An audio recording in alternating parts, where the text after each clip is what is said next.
새벽 5시 30분, 한 할머니가 알람이 울리기도 전에 눈을 떴습니다. 80세의 김순예 권사님이었습니다. 무릎도 아프고 허리도 굽었지만 이분에게는 50년 넘게 한 번도 거르지 않은 습관이 있었습니다. 바로 아침에 눈을 뜨자마자 시편 23편을 읽는 것이었습니다. 여호와는 나의 목자시니 내게 부족함이 없으리로다. 이 말씀을 속삭이듯 읽어내려가는 순간 그분의 얼굴에 놀라운 변화가 일어났습니다. 어젯밤까지 머릿속을 맴돌던 걱정들이 사라졌습니다. 아픈 몸을 이끌고 하루를 시작해야 한다는 부담감이 평안으로 바뀌었습니다. 그리고 입가에는 미소가 떠올랐습니다. 사랑하는 하나님의 자녀들, 혹시 이런 경험이 있으신가요?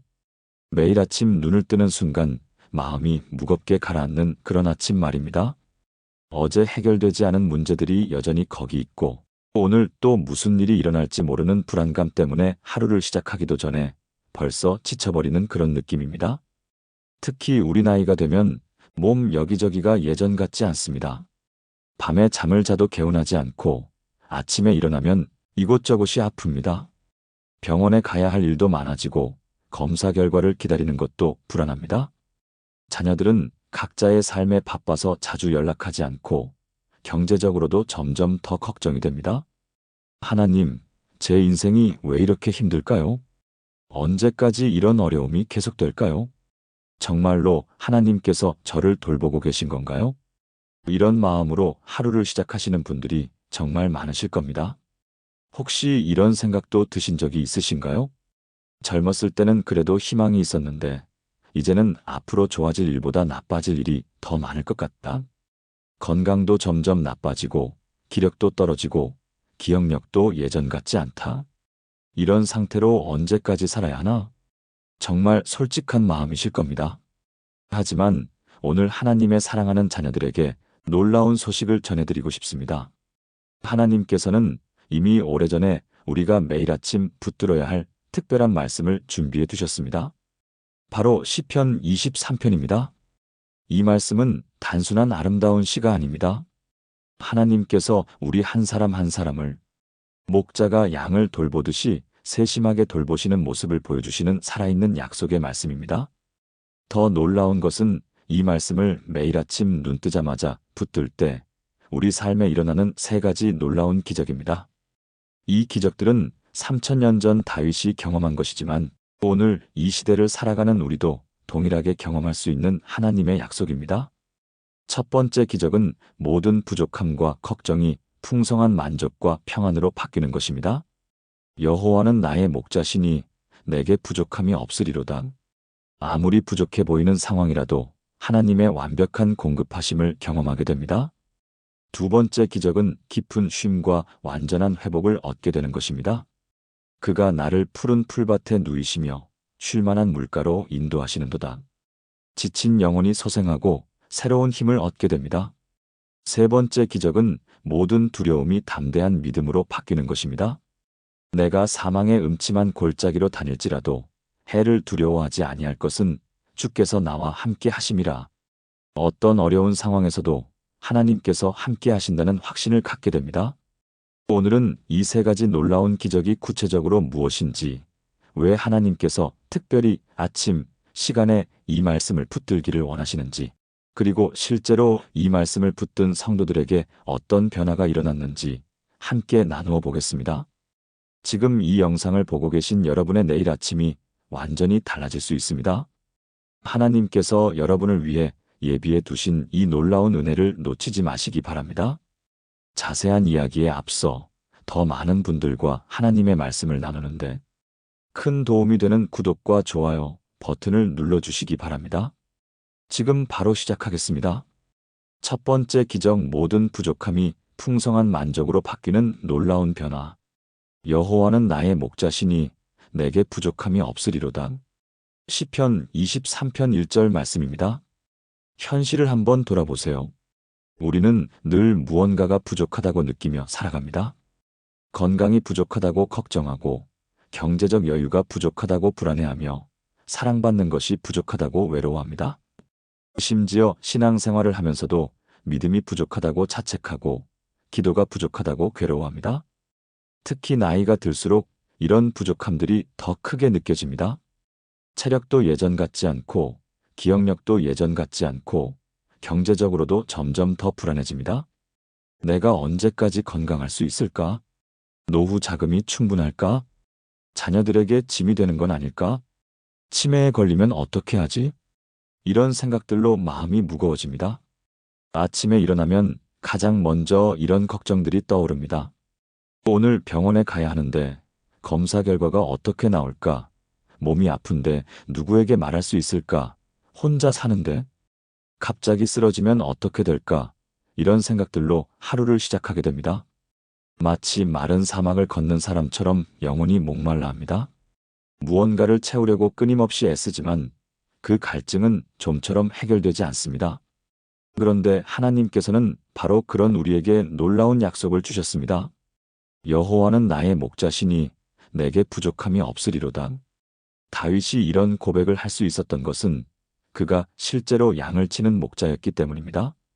어린 시절부터 들판에서 양떼를 돌보며 목자의 마음을 깊이 이해하고 있었습니다. 목자가 양을 어떻게 돌보는지 구체적으로 생각해 보세요. 목자는 새벽 일찍 일어나서 양들을 확인합니다. 한 마리 한 마리 살펴보며 아픈 양은 없는지, 상처난 양은 없는지 세심하게 관찰합니다. 양들이 배고파하기 전에 이미 풀밭을 찾아두었고, 양들이 목마르기 전에 이미 물을 준비해 두었습니다. 양들이 위험을 감지하기도 전에 이미 안전한 길을 확인해 두었습니다. 양들은 내일 무엇을 먹을지, 어디서 쉴지, 어떤 위험이 닥칠지 전혀 걱정할 필요가 없습니다. 모든 것을 목자가 미리 다 준비하고 계획해 두었기 때문입니다. 더 놀라운 것은 목자가 양들을 개별적으로 다 알고 있다는 것입니다. 어떤 양이 병약한지, 어떤 양이 길을 잃기 쉬운지, 어떤 양이 특별한 보살핌이 필요한지 다 알고 있습니다. 그래서 각 양의 필요에 따라 다르게 돌봅니다. 하나님께서 바로 그런 목자가 되어 주신다는 것입니다. 우리가 걱정하기도 전에 이미 하나님께서는 모든 것을 아시고 준비해 두셨습니다. 우리가 필요를 느끼기도 전에 이미 하나님께서는 공급하실 준비를 마치셨습니다. 우리 한 사람 한 사람의 상황과 형편과 필요를 다 아시고 계십니다. 마태복음 6장에서 예수님께서 이렇게 말씀하셨습니다. 그러므로 내일 일을 위하여 염려하지 말라. 내일 일은 내일이 염려할 것이요 한날의 괴로움은 그날로 족하니라.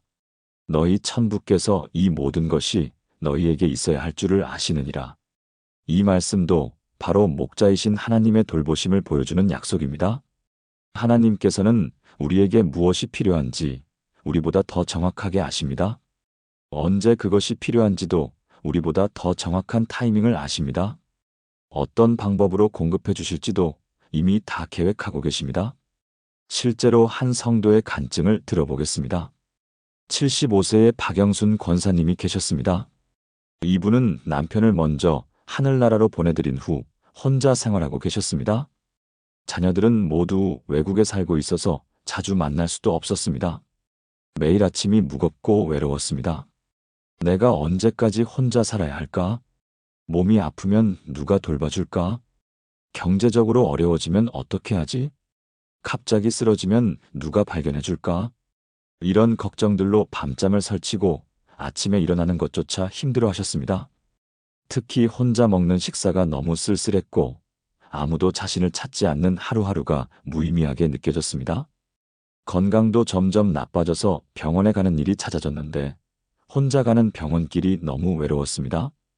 경제적으로도 연금만으로는 부족해서 조금씩 적금을 해지해야 하는 상황이 되었습니다. 그런 상황에서 어느 날 새벽 기도회에서 목사님께서 시편 23편에 대해 설교하시는 것을 들으셨습니다. 여호와는 나의 목자시니 내게 부족함이 없으리로다. 이 말씀이 마음에 깊이 와 닿았습니다. 그날부터 이분은 매일 아침 눈을 뜨자마자 시편 23편을 읽기 시작했습니다. 처음에는 현실과 너무 동떨어진 말씀처럼 느껴졌습니다. 부족한 것 투성이인데 어떻게 부족함이 없다고 할 수 있겠느냐는 생각이 들었습니다. 혼자 사는 것도 부족하고 건강도 부족하고 돈도 부족하고 사람들과의 교제도 부족한데 말입니다. 하지만 계속해서 이 말씀을 읽으며 묵상하시는 동안 놀라운 변화가 일어났습니다. 먼저 관점이 바뀌었습니다. 부족한 것에만 집중하던 시선이 하나님께서 이미 주신 것들로 옮겨졌습니다. 혼자 살고 있지만 건강하게 하루하루를 보낼 수 있는 것, 따뜻한 집이 있는 것, 먹을 것이 있는 것, 교회 식구들이 안부를 물어주는 것, 이 모든 것이 하나님의 은혜라는 것을 깨달았습니다. 그리고 실제로 하나님의 공급하심을 경험하기 시작했습니다. 걱정했던 경제적인 문제는 정부에서 나온 새로운 지원금과 자녀들의 갑작스러운 도움으로 해결되었습니다. 건강 문제는 교회에서 소개해준 좋은 의사를 만나서 잘 관리할 수 있게 되었고, 무엇보다 그 병원의 같은 처지의 친구들을 만나서 서로 격려하며 지낼 수 있게 되었습니다.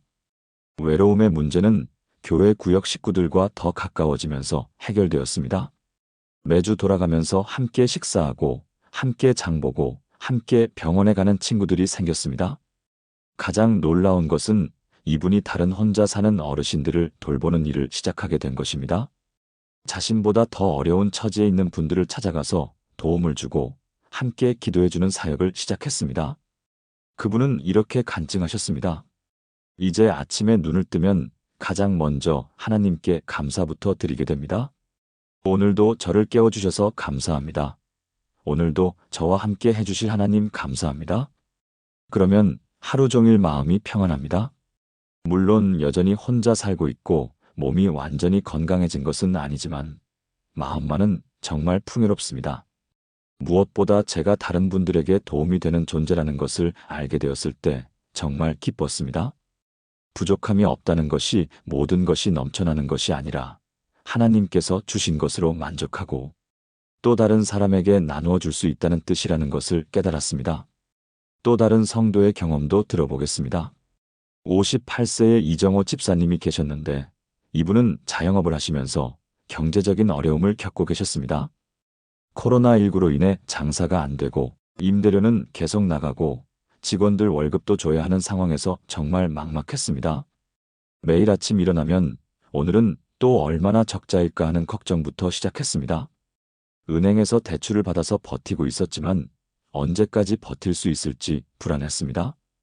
밤에 잠자리에 들어도 온갖 걱정 때문에 잠이 오지 않았습니다. 가게 문을 닫아야 하나, 직원들을 해고해야 하나, 집을 팔아야 하나, 이런 극단적인 생각까지 하게 되었습니다. 가족들에게도 짜증을 내고 교회에 나와서도 기도가 되지 않았습니다. 하나님께서 정말 살아계신다면 왜 이런 어려움을 허락하시는지 원망스러운 마음까지 들었습니다. 그런 상황에서 시편 23편 1절 말씀을 매일 아침 붙들고 기도하기 시작했습니다. 여호와는 나의 목자시니 내게 부족함이 없으리로다. 처음에는 정말 믿어지지 않았습니다. 당장 돈이 부족한데 어떻게 부족함이 없다고 할 수 있느냐는 생각이 들었습니다. 매출은 계속 떨어지고 있고 빚은 계속 늘어가고 있는데 말입니다. 하지만 이 말씀을 계속 붙들고 기도하면서 마음가짐이 서서히 바뀌기 시작했습니다. 하나님께서 지금까지 자신을 어떻게 인도해 오셨는지 돌아보게 되었습니다. 아무것도 없이 시작했던 사업이 여기까지 올 수 있었던 것도 하나님의 은혜였고, 그동안 여러 번의 어려운 시기마다 길을 열어주신 것도 하나님의 도우심이었습니다. IMF 때도 메르스 때도 여러 번의 경제적 어려움을 하나님의 은혜로 이겨낸 경험들을 떠올렸습니다. 그리고 지금의 어려움도 하나님께서 허락하신 것이라면 분명히 하나님께서 해결책을 주실 것이라는 믿음이 생겼습니다. 그때부터 사업에 대한 접근 방식이 바뀌었습니다. 무조건 매출을 늘리려고 애쓰는 대신 고객들을 진심으로 섬기는 마음으로 일하기 시작했습니다.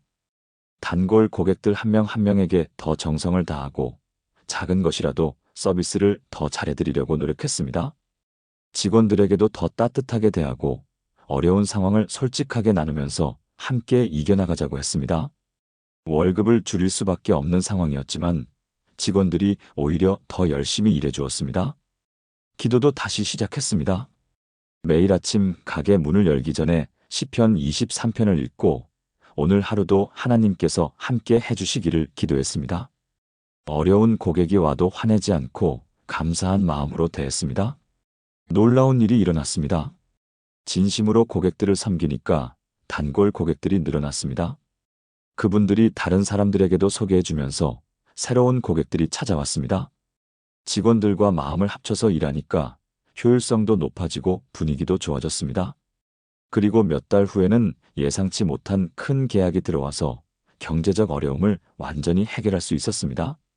그분은 이렇게 고백했습니다. 그때 깨달았습니다.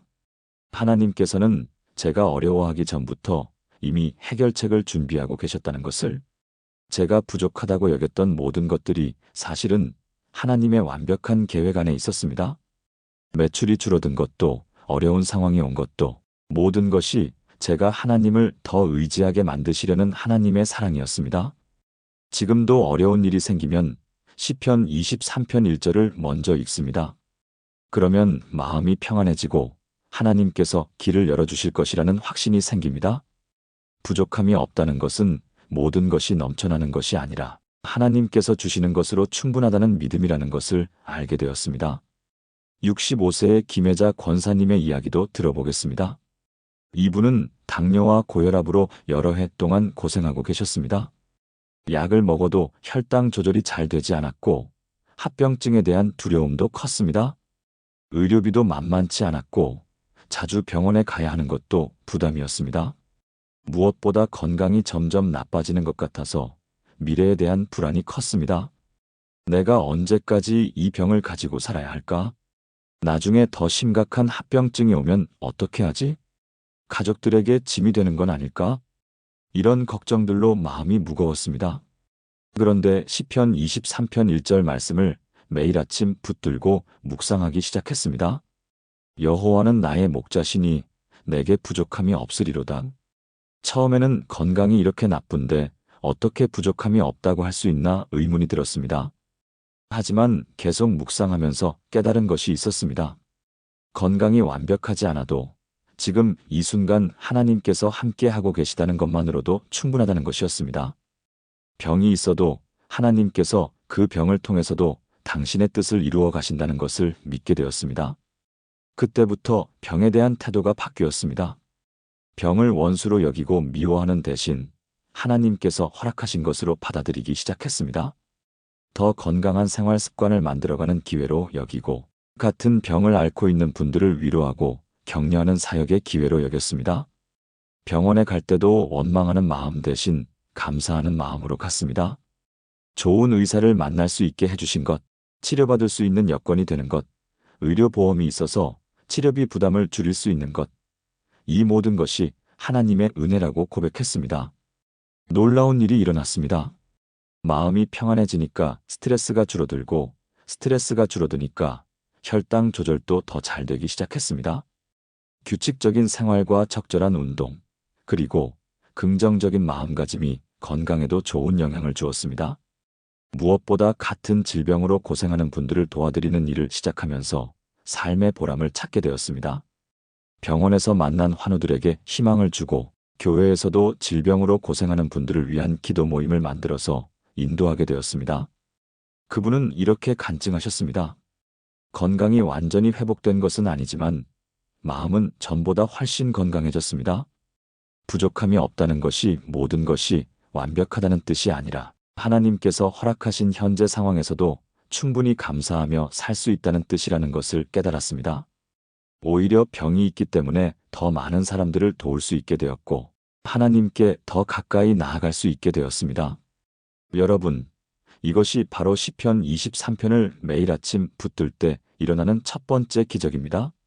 우리가 이 말씀을 붙들 때 하나님께서는 우리의 관점을 바꿔주십니다. 부족하다고 여겼던 것들이 사실은 하나님의 풍성한 공급 안에 있다는 것을 깨닫게 해주십니다. 목자이신 하나님께서는 우리에게 필요한 모든 것을 이미 아시고 준비해 두셨습니다. 우리의 영적 필요도, 물질적 필요도, 정서적 필요도, 육체적 필요도 모두 아시고 계십니다. 때로는 우리가 원하는 방식과 다를 수 있지만 하나님의 공급하심은 언제나 우리에게 가장 좋은 것으로 가장 적절한 때에 임합니다. 부족함이 없다는 표현은 단순히 결핍이 없다는 의미를 넘어서 완전함, 충족함, 만족함이라는 깊은 의미를 담고 있습니다. 하나님께서 우리의 목자가 되실 때 우리는 진정한 만족과 충족을 경험하게 됩니다. 이 말씀을 매일 아침 고백해 보세요. 여호와는 나의 목자시니 내게 부족함이 없으리로다. 이 고백이 여러분의 마음에 뿌리 내릴 때 부족함으로 인한 염려와 걱정이 평안과 감사로 바뀌는 놀라운 기적을 경험하게 될 것입니다. 두 번째 기적, 깊은 쉼과 완전한 회복을 얻는 놀라운 은혜. 그가 나를 푸른 풀밭에 누이시며 쉴만한 물가로 인도하시는도다. 내 영혼을 소생시키시고 자기 이름을 위하여 의의 길로 인도하시는도다. 시편 23편 2절과 3절 말씀입니다. 현대를 살아가는 우리에게 진정한 쉼이란 참으로 귀한 것이 되었습니다. 몸은 누워 있어도 마음은 여전히 분주하고 잠자리에 들어도 머릿속에는 온갖 걱정이 맴도는 경험을 해보셨을 겁니다. 특히 우리 같은 나이가 되면 더욱 그렇습니다. 젊었을 때는 좀 무리해도 하루 자고 나면 금세 회복되었는데 이제는 한번 지치면 회복하는데 오랜 시간이 걸립니다. 밤에 잠을 자도 개운하지 않고 아침에 일어나도 여전히 피곤합니다. 몸도 마음도 영혼도 모두 지쳐있는 상태입니다. 언제쯤 진정으로 쉴 수 있을까? 이 지친 마음과 몸이 언제쯤 회복될까? 왜 잠을 자도 피곤이 풀리지 않을까? 이런 생각을 하시는 분들이 정말 많으실 겁니다. 우리 같은 믿는 사람들은 더욱 복잡합니다. 교회 일도 해야 하고, 가정도 돌봐야 하고, 직장 일이나 사업도 감당해야 합니다. 기도도 해야 하고, 말씀도 읽어야 하고, 전도도 해야 한다는 부담감까지 더해집니다. 예배도 드려야 하고, 봉사도 해야 하고, 구역 모임도 참석해야 합니다. 언제부턴가 신앙생활마저 또 하나의 짐이 되어버린 것은 아닌지 돌아보게 됩니다. 하나님, 정말 쉬고 싶습니다. 몸도 마음도 영혼도 다 지쳤습니다. 언제쯤 평안할 수 있을까요? 이런 고백을 하시는 분들이 많으실 겁니다. 그런데 하나님께서는 이런 우리에게 놀라운 약속을 주셨습니다. 그가 나를 푸른 풀밭에 누이시며 쉴만한 물가로 인도하시는도다. 여기서 푸른 풀밭이라는 표현을 주목해 보세요. 이 말은 단순히 푸른 색깔을 의미하는 것이 아니라 생명력이 넘치고 싱싱하고 풍성한 곳을 의미합니다.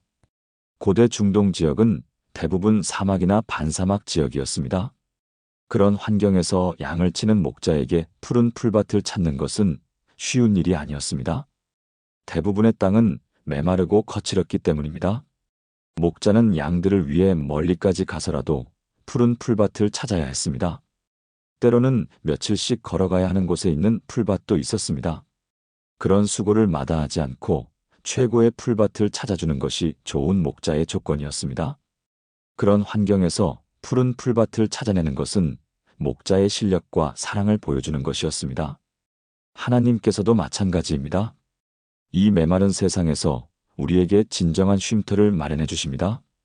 그 쉼터는 단순히 몸을 눕히는 곳이 아니라 영혼이 회복되고 생명력을 되찾는 곳입니다. 또한 쉴만한 물가로 인도하신다고 했습니다. 여기서 쉴만한 물이라는 표현도 깊은 의미가 있습니다. 이것은 고요하고 평안한 물을 의미합니다. 급류가 아니라 잔잔하고 깨끗한 물가를 뜻합니다. 양들은 급류에서는 물을 마실 수 없습니다.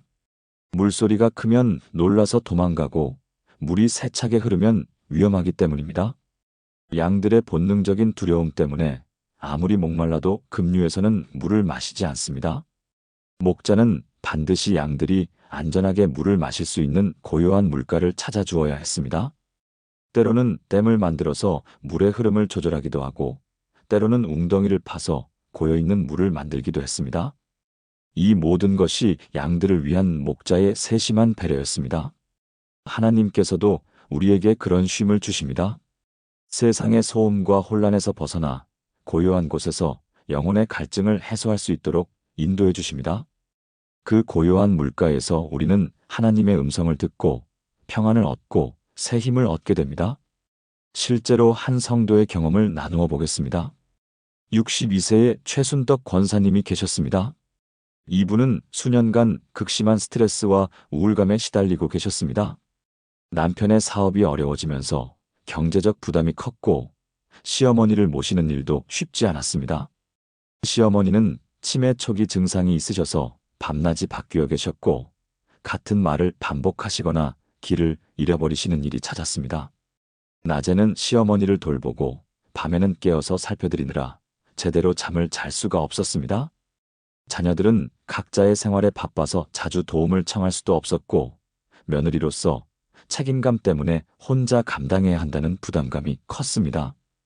교회에서도 여러 직분을 맡아서 항상 바빴습니다. 구역장도 하고 있었고 여전도회 임원도 맡고 있었으며 주일학교 교사로도 봉사하고 있었습니다. 교회에 나와서도 다른 사람들의 문제를 들어주고 상담해주는 역할을 많이 했습니다. 모든 사람들이 이분을 믿음이 좋고 봉사를 잘하는 분으로 알고 있었지만 정작 본인은 너무 지쳐 있었습니다. 밤에 잠자리에 들어도 여러 가지 걱정 때문에 잠이 오지 않았습니다. 시어머니 건강은 어떻게 될까? 남편 사업은 언제쯤 나아질까? 교회 일들은 어떻게 감당할까? 이런 생각들로 새벽까지 뒤척이는 날이 많았습니다. 아침에 일어나도 개운하지 않았고 하루 종일 머리가 무겁고 몸이 나른했습니다. 교회에 나와서도 마음이 무겁고 기쁨이 없었습니다. 기도를 해도 집중이 되지 않았고 말씀을 들어도 은혜가 되지 않았습니다. 내가 언제쯤 쉴 수 있을까? 이런 생활이 언제까지 계속될까? 하나님께서 정말 나와 함께하고 계실까? 이런 생각들로 마음이 더욱 답답해졌습니다. 그런 상황에서 어느 날 새벽 기도회에서 목사님이 시편 23편에 대해 설교하시는 것을 들었습니다. 그가 나를 푸른 풀밭에 누이시며 쉴만한 물가로 인도하시는도다. 이 말씀을 듣는데 갑자기 눈물이 쏟아져 나왔습니다. 그분은 이렇게 고백했습니다. 그동안 저는 쉬는 방법을 몰랐던 것 같습니다. 항상 무언가를 해야 한다는 강박에 시달렸고 가만히 있으면 불안했습니다. 시어머니 돌보는 것도 교회 봉사도 모든 것을 완벽하게 해야 한다고 생각했습니다. 심지어 기도할 때도 뭔가 열심히 해야 된다는 생각으로 가득했습니다. 그런데 이 말씀을 통해 깨달았습니다. 하나님께서는 제가 애쓰고 노력하는 것보다 먼저 저를 쉴 수 있는 곳으로 인도하고 싶어 하신다는 것을. 그날부터 기도의 자세가 바뀌었습니다. 무언가를 간구하기 전에 먼저 하나님 앞에서 마음을 내려놓는 시간을 가지기 시작했습니다. 그가 나를 푸른 풀밭에 누이시며 쉴만한 물가로 인도하시는도다. 이 말씀을 반복해서 묵상하며 하나님의 품에서 쉬는 연습을 했습니다. 시어머니를 돌보는 일도 하나님께 맡겨드리기 시작했습니다. 모든 것을 자신이 해결해야 한다는 부담감 대신 하나님께서 함께 하시면서 지혜와 힘을 주실 것이라는 믿음을 갖게 되었습니다. 교회 봉사도 조금씩 줄여나갔습니다. 모든 직분을 완벽하게 감당하려는 욕심 대신 하나님께서 주시는 능력대로 감당하기로 했습니다. 몇 가지 봉사는 다른 분들에게 맡기고 자신은 좀 더 중요한 몇 가지에만 집중하기로 했습니다. 놀라운 변화가 일어났습니다. 마음의 평안이 찾아왔고 잠도 깊이 잘 수 있게 되었습니다. 시어머니를 돌보는 일도 전보다 수월해졌습니다. 조급해하지 않고 여유를 갖고 대하니까 시어머니도 더 편안해 하셨습니다. 일상의 스트레스는 여전했지만 그것에 압도당하지 않게 되었습니다. 무엇보다 하나님과의 관계가 회복되면서 신앙의 기쁨을 다시 맛보게 되었습니다. 내 영혼을 소생시키시고, 소생시킨다는 말은 돌이킨다, 회복시킨다는 의미입니다. 죽어가던 것을 다시 살려내시는 하나님의 능력을 보여주는 표현입니다. 그분은 정말로 죽어가던 영혼이 다시 살아나는 경험을 했습니다. 기도할 때도 예전과는 다른 은혜를 경험했습니다. 복잡한 기도를 하려고 애쓰지 않고 그저 하나님 앞에 조용히 앉아서 마음을 열어놓기만 해도 평안이 찾아왔습니다. 교회에서 말씀을 들을 때도 마음에 깊이 와 닿았습니다. 봉사할 때도 부담스럽지 않고 기쁨이 되었습니다. 또 다른 성도의 간증도 들어보겠습니다. 55세의 박정수 집사님은 오랫동안 교회 봉사에만 매달려 있었습니다. 주일에는 주일학교 교사로, 평일에는 각종 모임의 리더로 활동했습니다. 새벽 기도회도 거의 빠지지 않았고 신방도 자주 다녔으며 교회 대소사에 항상 적극적으로 참여했습니다. 겉보기에는 정말 열심히 신앙생활을 하는 모범적인 신자였습니다. 다른 사람들도 그분을 보고 정말 믿음이 좋다, 봉사를 잘한다고 칭찬했습니다. 하지만 정작 본인은 속으로 점점 지쳐갔습니다. 교회 일이 즐거운 봉사가 아니라 해야만 하는 의무처럼 느껴지기 시작했습니다. 다른 사람들의 기대에 부응해야 한다는 부담감도 컸습니다. 박 집사님이 있어서 든든하다는 말을 들을 때마다 더 열심히 해야 한다는 압박감을 느꼈습니다. 집에서는 가족들이 아빠는 교회만 생각한다고 불평했습니다. 아내와 자녀들과 함께 보내는 시간보다 교회에서 보내는 시간이 더 많았기 때문입니다. 직장 일과 교회 일을 병행하느라 몸도 마음도 너무 피곤했습니다. 기도할 때도 하나님, 더 열심히 하겠습니다라는 다짐만 했지, 정작 하나님과의 개인적인 교제는 없었습니다. 말씀을 읽을 때도 어떻게 하면 더 잘 봉사할 수 있을까만 생각했지, 하나님의 마음을 알아가려는 노력은 부족했습니다. 어느 날 몸이 아파서 모든 봉사를 쉬게 되었습니다. 갑작스러운 디스크로 인해 한 달 정도 거의 누워서 지내야 했습니다. 처음에는 죄책감이 들었습니다. 교회 일들이 걱정되었고 다른 사람들에게 피해를 주는 것 같아서 불안했습니다. 하나님 일을 하지 않는 것 같아서 마음이 편하지 않았습니다. 그런데 시간이 지나면서 오히려 마음의 평안이 찾아왔습니다. 아무것도 할 수 없는 상황에서 그저 누워서 시편을 읽는 시간이 많아졌습니다. 그때 시편 23편 말씀이 마음에 깊이 와 닿았습니다. 그가 나를 푸른 풀밭에 누이시며, 하나님께서는 제가 쉬기를 원하셨구나 하는 깨달음이 왔습니다. 그동안 열심히 봉사한다고 생각했지만 사실은 하나님보다 사람들의 시선을 더 의식하고 있었던 것 같았습니다. 하나님께서 원하시는 것은 무조건적인 활동이 아니라 하나님과의 올바른 관계였다는 것을 깨달았습니다. 그분은 그 쉼의 기간 동안 하나님과의 개인적인 관계를 회복했습니다. 말씀을 천천히 묵상하고 조용히 기도하며 하나님의 사랑을 새롭게 경험했습니다. 가족들과도 더 많은 시간을 보낼 수 있어서 관계가 좋아졌습니다. 그동안 교회 일에만 매달려서 소홀히 했던 가족들에게 미안한 마음도 들었고, 앞으로는 우선순위를 바르게 정해야겠다는 다짐도 하게 되었습니다. 그리고 건강이 회복된 후에는 이전과는 다른 마음으로 봉사에 임하게 되었습니다. 모든 일을 다 맡으려고 하지 않고 자신이 잘할 수 있는 몇 가지에만 집중했습니다. 봉사를 하면서도 사람들의 칭찬이나 인정을 구하지 않고 오직 하나님께서 기뻐하시는지만 생각하게 되었습니다.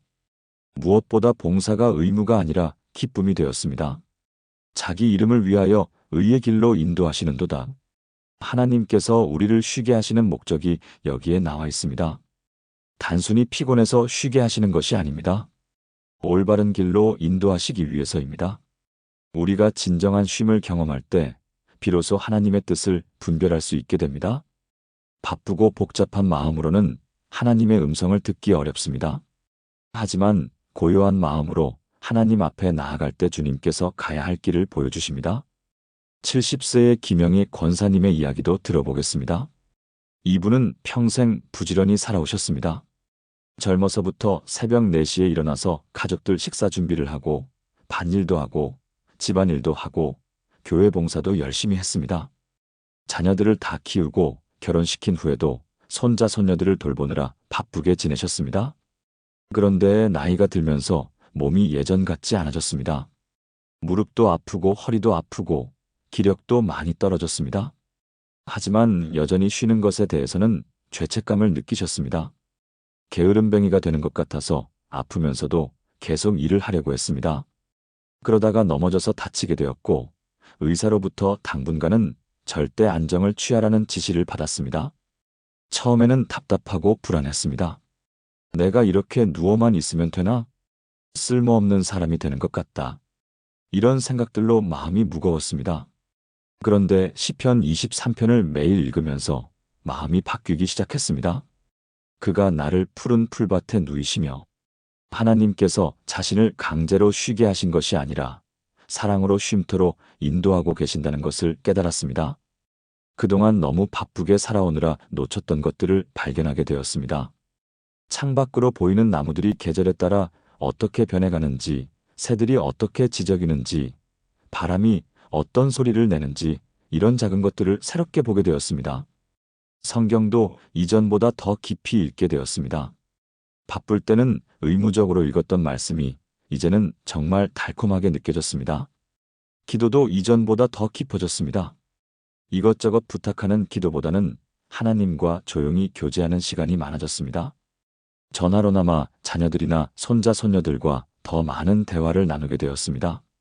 바쁠 때는 항상 빨리 해, 조심해 이런 말만 했는데 이제는 그들의 이야기를 천천히 들어주게 되었습니다. 그리고 자신과 비슷한 처지에 있는 다른 분들을 위해 기도하는 시간도 늘어났습니다. 몸이 불편해서 교회에 나오기 어려운 분들, 혼자 계신 분들, 아픈 분들을 위해 중보 기도하는 사역을 시작했습니다. 몸은 움직이지 못해도 기도로는 많은 일을 할 수 있다는 것을 깨달았습니다. 몇 달 후 건강이 어느 정도 회복되었을 때 그분은 이전과는 완전히 다른 사람이 되어 있었습니다. 여전히 부지런히 사시지만 이제는 쉬는 것도 하나님의 은혜라고 여기게 되었습니다. 바쁘게 일할 때와 조용히 쉴 때 둘 다 하나님께서 주신 소중한 시간이라는 것을 알게 되었습니다. 예수님께서도 제자들에게 이렇게 말씀하셨습니다. 수고하고 무거운 짐진 자들아 다 내게로 오라. 내가 너희를 쉬게 하리라. 이것이 바로 시편 23편이 약속하는 두 번째 기적입니다. 현재를 살아가는 우리에게 진정한 쉼이란 단순히 몸을 쉬는 것이 아닙니다. 영혼이 쉬는 것입니다. 마음이 평안해지는 것입니다. 하나님과의 관계가 회복되는 것입니다. 그리고 그런 쉼을 통해 우리는 새로운 힘을 얻게 됩니다. 지친 영혼이 소생하고 메마른 마음이 촉촉해지고 무거웠던 마음이 가벼워집니다. 의의 길로 인도하시는 도다는 말씀처럼 진정한 쉼을 경험한 후에는 하나님께서 원하시는 길을 더 분명히 알게 됩니다. 하나님께서는 오늘도 우리를 푸른 풀밭으로 쉴만한 물가로 인도하기를 원하십니다. 아침에 시편 23편 2절과 3절을 읽으시면서 하나님의 품에서 쉬는 시간을 가져보세요. 그가 나를 푸른 풀밭에 누이시며 쉴만한 물가로 인도하시는도다. 내 영혼을 소생시키시고 이 말씀이 여러분의 마음에 뿌리내릴 때 진정한 쉼과 회복을 경험하는 놀라운 은혜를 맛보게 될 것입니다. 세 번째 기적, 모든 두려움이 담대한 믿음으로 바뀌는 놀라운 변화. 내가 사망의 음침한 골짜기로 다닐지라도 해를 두려워하지 아니할 것은 주께서 나와 함께 하심이라. 주의 지팡이와 막대기가 나를 안위하시나이다. 시편 23편 4절 말씀입니다. 우리 인생에는 피할 수 없는 어둠의 시간들이 있습니다. 갑작스러운 질병의 진단을 받을 때, 사랑하는 사람을 떠나보낼 때, 경제적으로 파탄에 이를 때, 인간관계에서 깊은 상처를 받을 때가 바로 그런 순간들입니다. 그런 상황에서 우리는 마치 깊은 골짜기에 홀로 서 있는 것 같은 두려움을 경험합니다. 특히 나이가 들수록 이런 두려움들이 더 크게 다가옵니다. 내가 얼마나 더 건강할 수 있을까? 혹시 치매에 걸리면 어떻게 하지? 자녀들에게 짐이 되면 어떻게 하지? 죽음이 다가오면 어떻게 하지? 혼자 남겨지면 어떻게 살아갈까? 이런 생각들이 마음을 짓누르고 불안하게 만듭니다. 젊었을 때는 아직 괜찮다고 생각할 수 있었지만 나이가 들수록 이런 문제들이 현실적으로 다가옵니다. 주변에서 비슷한 나이의 사람들이 병에 걸리거나 세상을 떠나는 소식을 들을 때마다 더욱 불안해집니다. 몸의 작은 이상 신호에도 혹시 큰 병이 아닐까? 하며 걱정하게 됩니다. 기억력이 예전 같지 않으면 치매가 오는 것은 아닐까? 두려워합니다. 경제적으로도 노후 자금이 충분할까? 의료비는 감당할 수 있을까? 하는 걱정이 늘어납니다. 이런 두려움들이 마음속에 자리 잡으면 일상생활 자체가 불안의 연속이 됩니다. 밤에 잠들 때도 내일 아침에 무사히 깰 수 있을까? 하는 생각이 들고 아침에 일어나면 오늘은 또 무슨 일이 일어날까? 하는 걱정으로 시작하게 됩니다.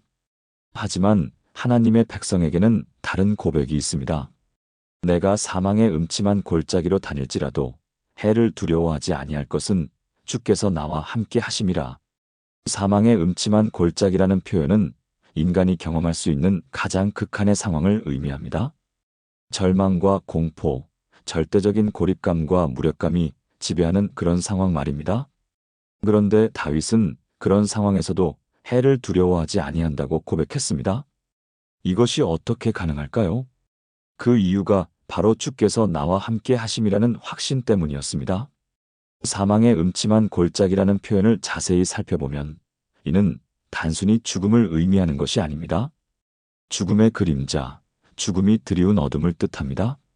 실제로 죽은 것은 아니지만 죽음과 같은 절망감에 빠진 상태를 표현하는 것입니다.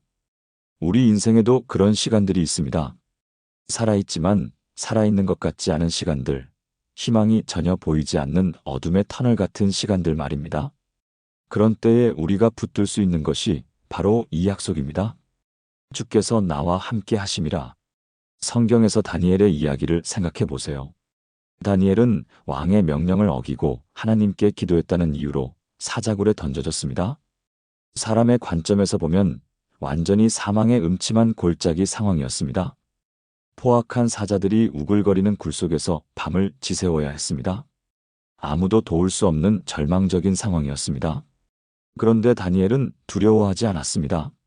왜냐하면 하나님께서 함께 하신다는 확신이 있었기 때문입니다.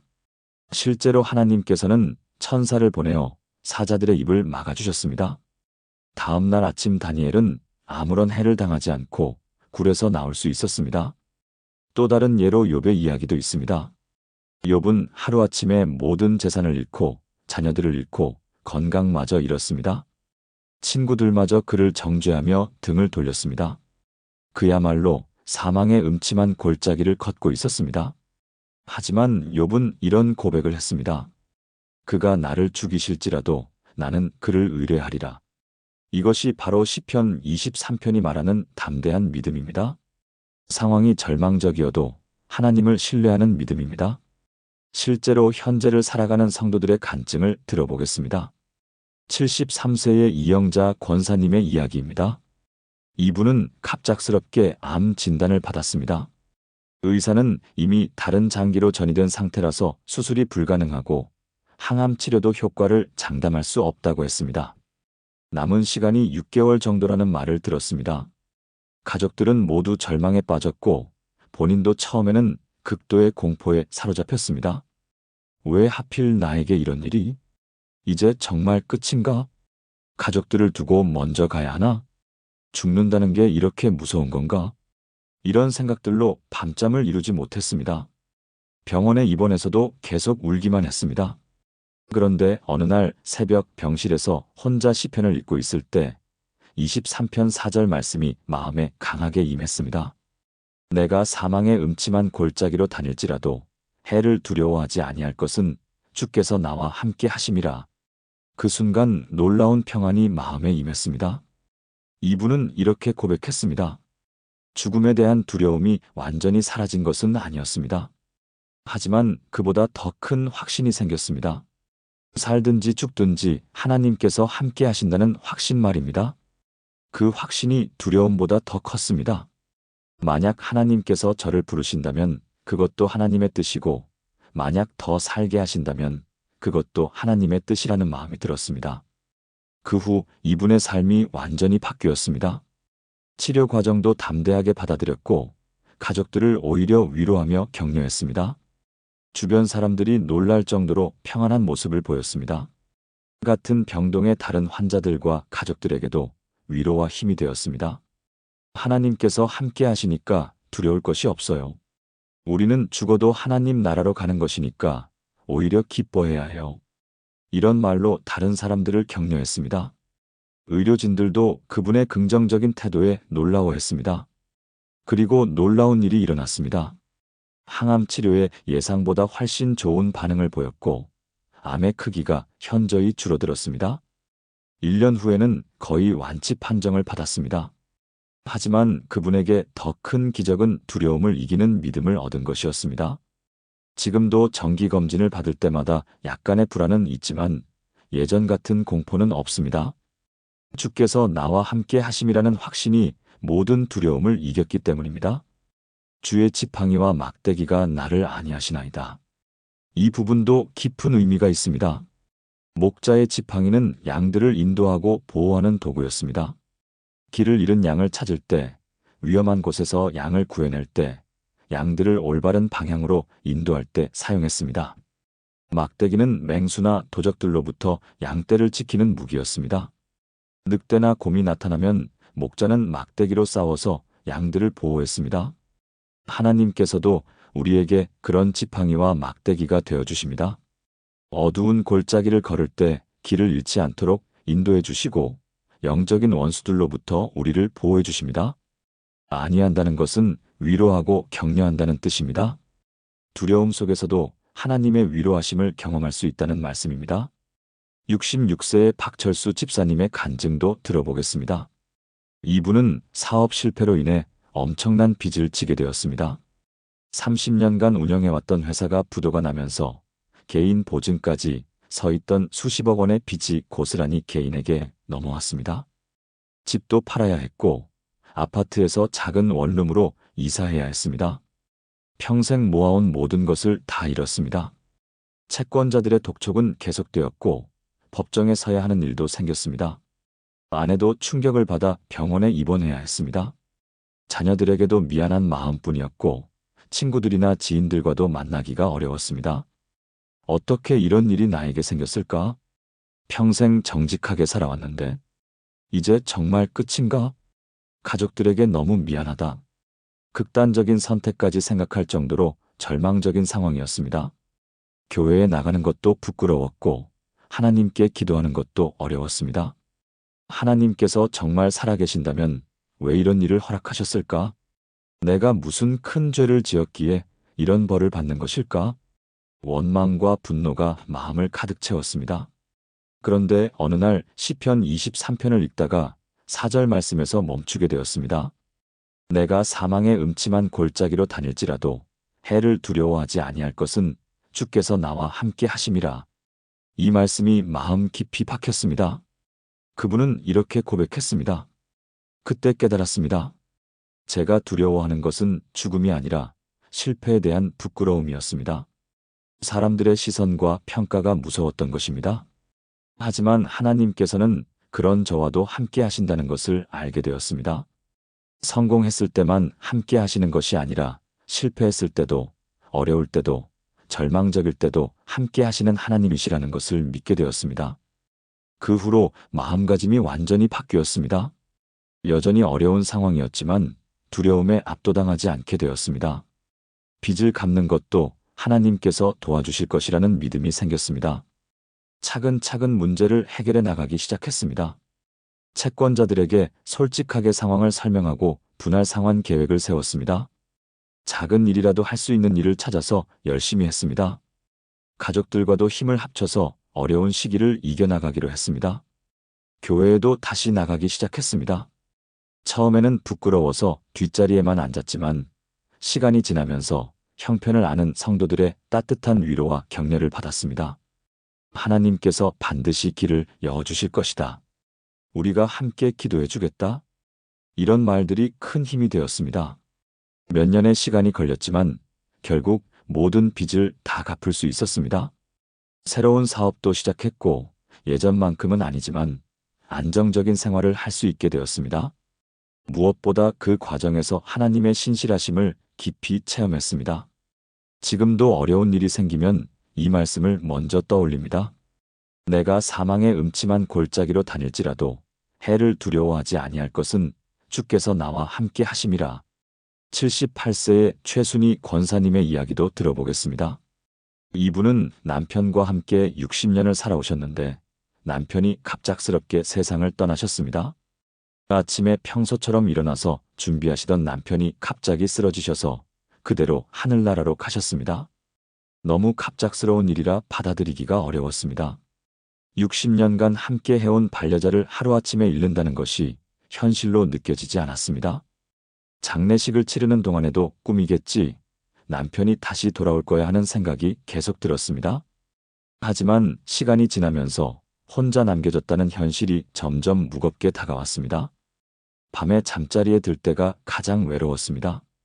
60년간 옆에서 잠들고 깨던 사람이 없다는 것이 너무 서러웠습니다. 아침에 일어나서도 남편을 위해 밥을 차릴 필요가 없다는 것이 허전했습니다. 나도 언제 남편을 따라갈까? 혼자서 얼마나 더 살아야 할까? 자녀들에게 짐이 되면 어떻게 하지? 이런 생각들로 마음이 어두워졌습니다. 특히 밤에 혼자 있을 때 두려움이 컸습니다. 만약 내가 갑자기 쓰러지면 누가 발견해 줄까?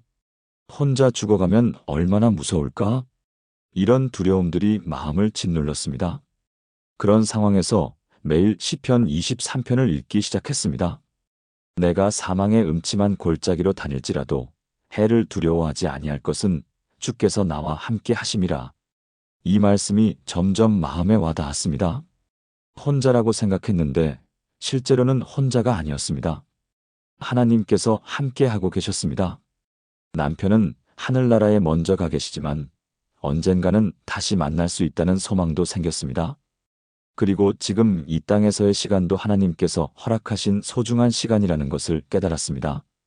남편을 그리워하는 것은 당연하지만 그 그리움 때문에 현재를 포기하면 안 된다는 생각이 들었습니다.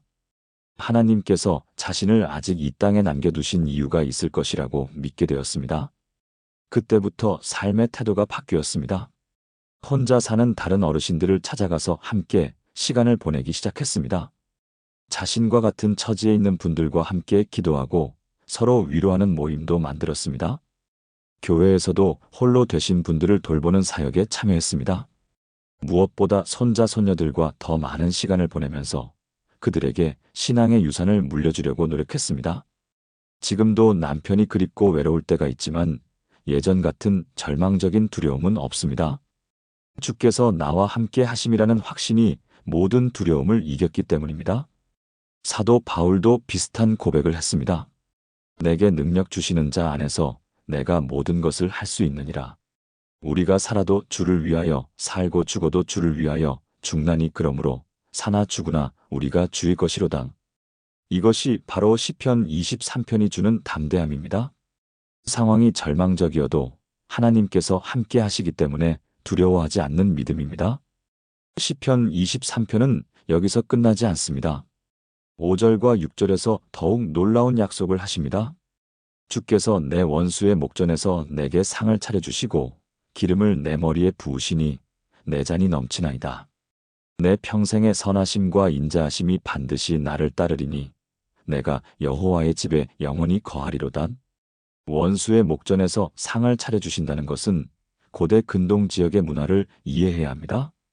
당시의 원수 앞에서 누군가를 위해 잔치상을 차린다는 것은 그 사람을 완전히 보호하고 높인다는 의미였습니다.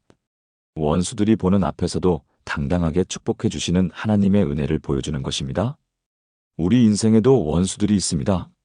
실제 사람일 수도 있고 질병이나 가난, 절망과 같은 상황일 수도 있습니다. 그런 원수들이 우리를 해하려고 할 때 하나님께서는 오히려 그들 앞에서 우리를 축복해 주신다는 것입니다. 실제로 한 성도의 간증을 들어보겠습니다. 55세의 김정남 집사님이 계셨습니다. 이분은 직장에서 심한 따돌림을 당하고 계셨습니다. 새로운 상사가 이분을 못마땅하게 여겨서 온갖 트집을 잡았습니다. 같은 일을 해도 다른 사람보다 더 많은 것을 요구했고 작은 실수도 크게 문제 삼았습니다. 동료들도 상사 눈치를 보느라 이분과 거리를 두기 시작했습니다.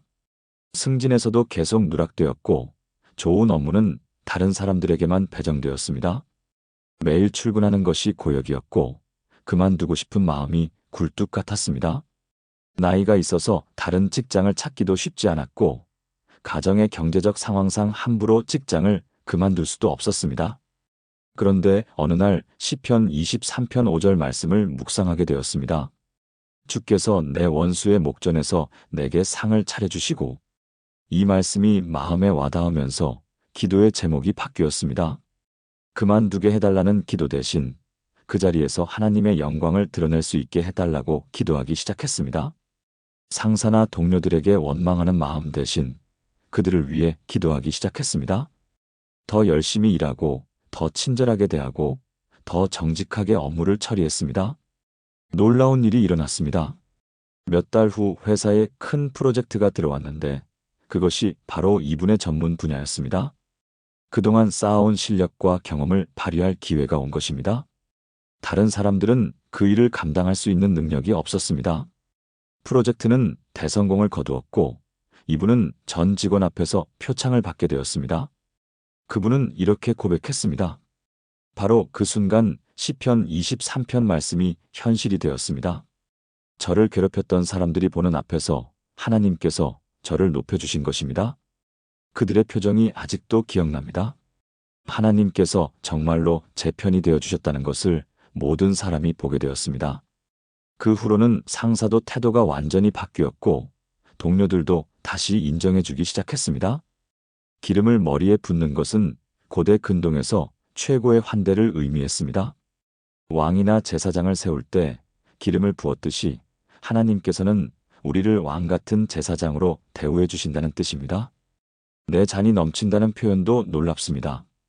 단순히 필요를 채워주시는 것이 아니라 넘칠 정도로 풍성하게 주신다는 의미입니다. 하나님의 축복은 언제나 우리의 기대를 뛰어넘습니다. 또 다른 성도의 간증도 들어보겠습니다. 68세의 조영희 권사님이 계셨습니다. 이분은 오랫동안 경제적 어려움에 시달리고 계셨습니다. 남편이 일찍 세상을 떠나신 후 혼자서 자녀들을 키우느라 고생하셨고 나이가 들어서도 경제적으로 여유가 없었습니다. 매달 생활비가 부족해서 이곳저곳에서 도움을 받아야 했습니다. 자녀들도 각자의 생활이 바빠서 자주 도움을 줄 수 없는 상황이었습니다. 11조 드리는 것도 부담이 되었고 교회 헌금도 마음대로 할 수 없었습니다. 다른 사람들에게 도움을 요청하는 것도 자존심 상하는 일이었습니다. 그런데 어느 날 시편 23편을 통독하다가 내 잔이 넘치나이다라는 말씀에서 멈추게 되었습니다. 현실과 너무 다른 말씀 같아서 처음에는 믿어지지 않았습니다. 당장 먹을 것도 걱정해야 하는데 어떻게 잔이 넘친다고 할 수 있겠는가 하는 생각이 들었습니다. 하지만 이 말씀을 붙들고 매일 고백하기 시작했습니다. 그분은 말씀에 대한 자세를 바꾸기로 했습니다. 부족하다고 불평하는 대신 지금 있는 것에 감사하기 시작했습니다. 작은 수입이지만 그것도 하나님의 은혜라고 고백했습니다. 그리고 어려운 중에도 11조를 꾸준히 드렸습니다. 가끔씩 이웃들에게 작은 것이라도 나누어 주려고 노력했습니다. 몇 년 후 놀라운 변화가 일어났습니다. 정부에서 새로운 복지 혜택이 생겨서 매월 일정한 지원금을 받을 수 있게 되었습니다. 자녀들도 형편이 나아져서 조금씩 도움을 줄 수 있게 되었습니다. 무엇보다 교회에서 어려운 분들을 돕는 사역에 참여할 수 있게 되었습니다. 자신보다 더 어려운 처지에 있는 분들을 도와드리는 일을 시작했습니다. 정말로 잔이 넘치는 축복을 경험하게 된 것입니다. 그분은 이렇게 고백했습니다. 잔이 넘친다는 것이 돈이 많아지는 것이 아니라 마음이 풍요로워지는 것이라는 것을 깨달았습니다. 받는 것보다 나누어주는 기쁨이 더 크다는 것을 알게 되었습니다. 하나님께서 주시는 축복은 우리의 생각을 넘어서는 것 같습니다. 내 평생의 선하심과 인자하심이 반드시 나를 따르리니. 이 말씀은 하나님의 축복이 일시적이 아니라 평생에 걸쳐 지속된다는 약속입니다. 선하심과 인자하심이 나를 따른다는 표현은 추격한다는 의미입니다.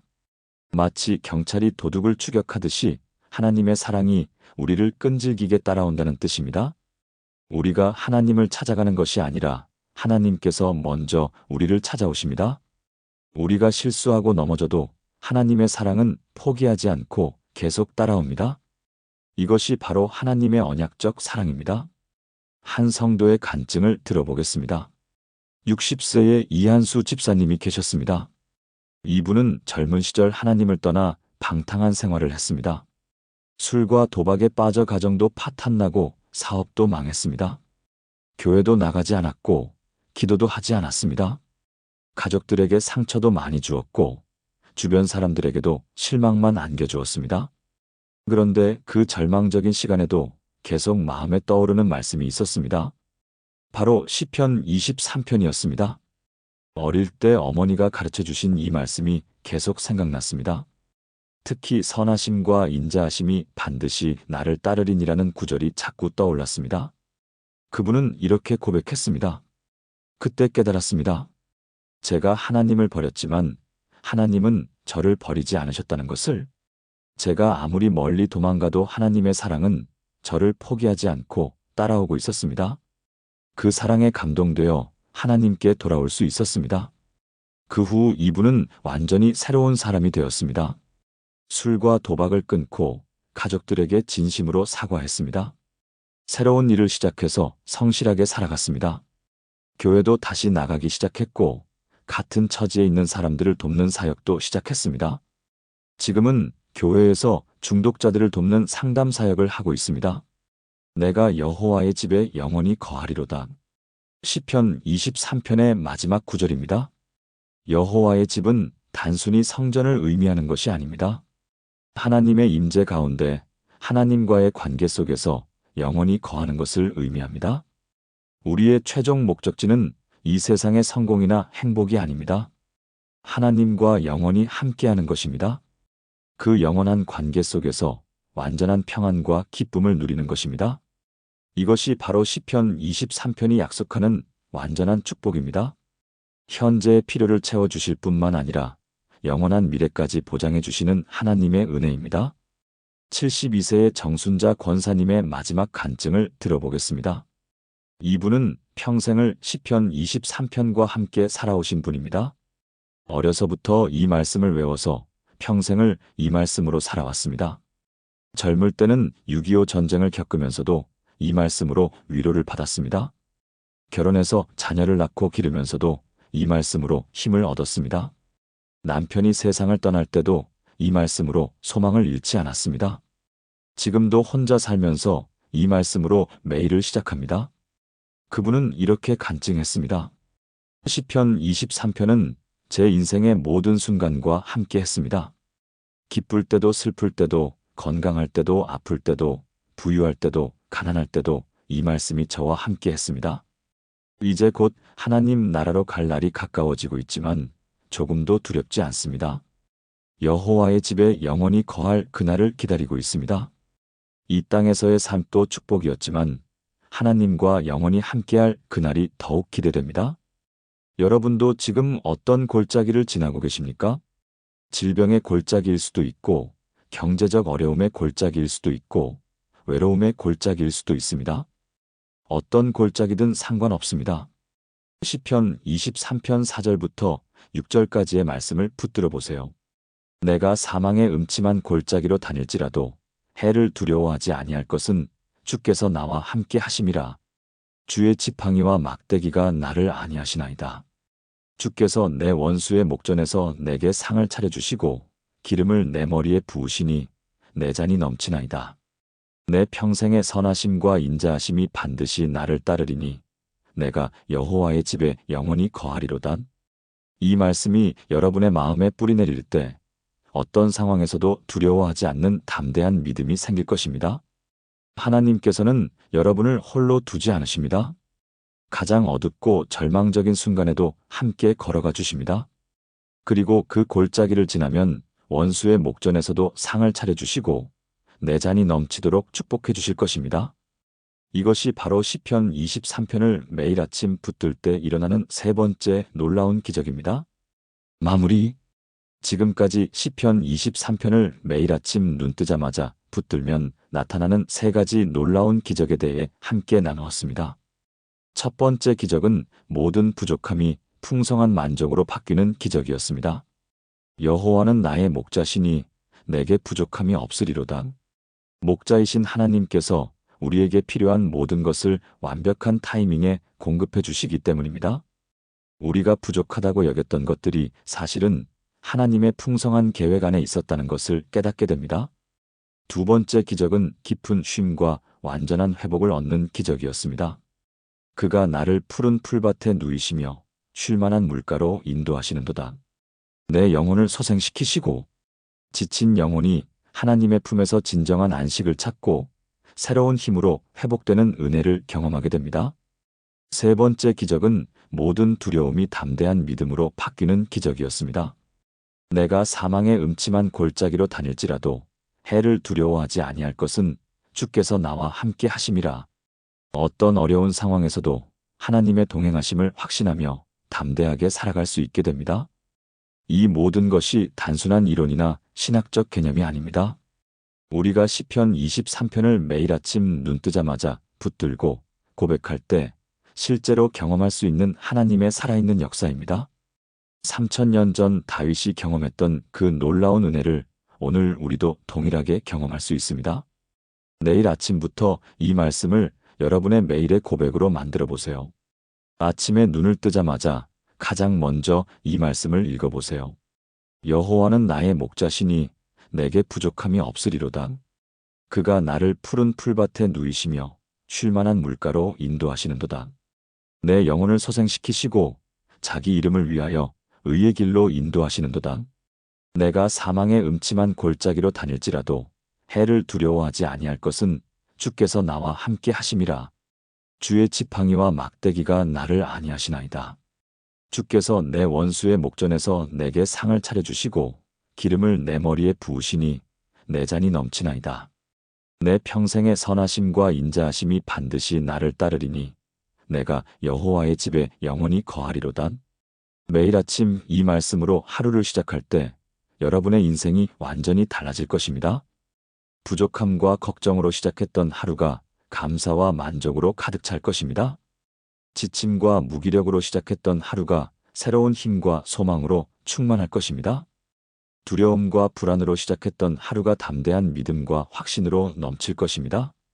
시편 23편은 특별히 우리 같은 나이의 성도들에게 더욱 소중한 말씀입니다. 인생의 황혼기에 접어들면서 여러 가지 걱정과 두려움이 많아지는 시기이기 때문입니다. 하지만 이 말씀 안에서 우리는 진정한 평안과 소망을 찾을 수 있습니다.